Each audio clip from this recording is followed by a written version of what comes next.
بسم اللہ الرحمن الرحیم۔ ہمیں کب خاموش رہنا چاہیے؟ خاموش رہیے جب آپ غصے میں ہوں، خاموش رہیے جب آپ کے پاس دلائل نہ ہوں،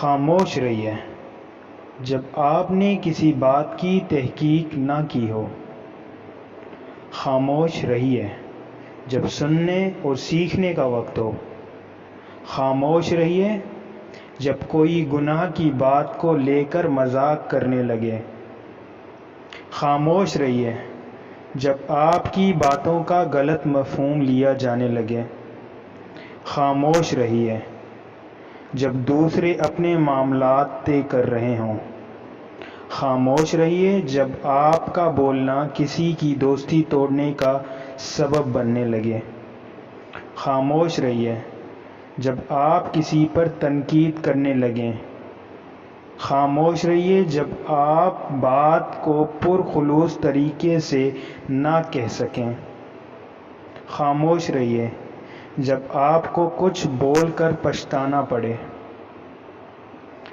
خاموش رہیے جب آپ کسی بات کو کئی بار کہہ چکے ہوں اور سننے والا احمق ہو، اور خاموش رہیے جب آپ کے الفاظ کسی کے لیے ناگوار بن جائیں یا بن جانے کا اندیشہ ہو۔ قال رسول اللہ صلی اللہ علیہ وسلم من صمت نجا۔